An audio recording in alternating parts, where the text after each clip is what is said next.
I'm a little down today. I'll be fine after I exercise or make this video, get a few likes on social media, play a little music, or watch some YouTube videos where I can feel smart and laugh at fools. See, I gotta keep my mojo working, which is what I want to talk about here today. Zooming way the hell out for a minute to zoom back in. Inanimate objects exist because they're durable, and you're not one, nor is any living being. Durable objects just degenerate slowly. Living beings are fragile, so we have to work to protect ourselves against degeneration and to regenerate what degenerates. Being is a great term for what you are, a verb and a noun, active and static. You're busy being a being. Remaining a being takes effort, effort that durable objects can't and don't make. They don't struggle for their own existence. Like today, even if you just vegged out on the couch, congratulations, you still managed to be productive. You generated 330 billion cells to replace your fragile cells that died today. Check out this video of a decomposing corpse played backwards. Wait, too gross? Okay, then an eggplant. That's what your 24/7 bod regeneration hustle is like. You actively regenerating your body to remain a being. Got to, because you're fragile, not durable. You do this bod regen hustle unconsciously without thinking about it or feeling it. Your body's adaptive habits of self-regenerating just churning away below your radar. Especially ours, what with all our modern creature comforts. We're plugged into all sorts of modern services that take care of our bods. We hardly notice them turning away. Most of us, even scientists and philosophers, talk as if your body is a durable machine that houses your thoughts and emotions. Just like a tugboat for lugging around your consciousness from place to place. With our bodies regenerating on automatic like that, our feelings become our priority, whether we know it or not. Your skin regenerates itself without you thinking about it. But feeling comfortable in your own skin, that consumes your attention. Your priority is keeping your feeling of well-being from degenerating. We humans focus on regenerating our feeling of okayness, and then some, our fabulous exceptionalness. What our bods do automatically, our feelings do actively. We don't necessarily notice ourselves doing it, but we are, protecting against mojo degeneration and regenerating our mojo when it degenerates. We're all fighting emotional gravity, all the shit we deal with day after day. It takes its toll on the old mojo. So yeah, we take mojo regenerative pit stops to keep our spirits up, get our groove back, or elevate out of wherever it falls when our feelings are hurt, our tools don't work, every little inconvenience, insult, and disappointment. Lots of those, right? We got our reassuring friends, our like selfies and memes, the treats we buy ourselves, the hours we spend watching videos identifying with heroes and badasses fighting the fools and a-holes. Little mojo replenishing pit stops to keep us feeling comfortable, if not proud, in our own skins. The Zen master Suzuki Roshi said life is like getting on a boat that's about to sink.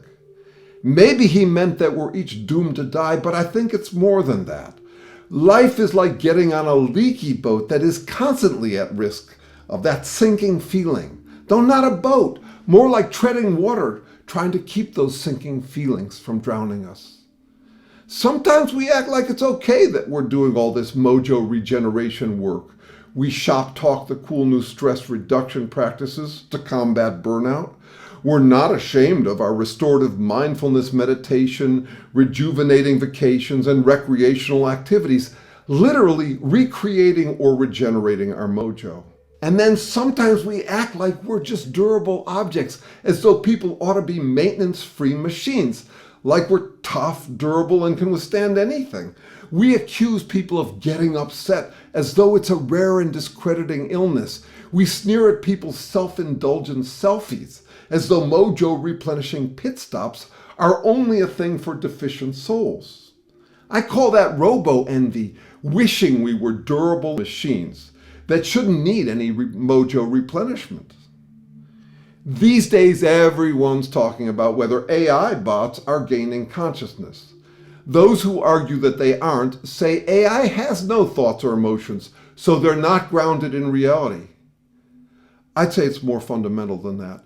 AI doesn't even do bod maintenance. It has no skin in its own game and doesn't have to fend for itself. It's not struggling for its own existence the way we beings do. It's just switch positions on durable machines. We feed it switch positions that mean something to us. It's a machine that turns switch position inputs into switch position outputs that we then interpret. It's doing no interpretation itself. To regenerate ourselves, we have to stay grounded, interpreting reality. Even your skin's regeneration is grounded in local reality. For example, responding to real-world changes in the weather. But here's the thing.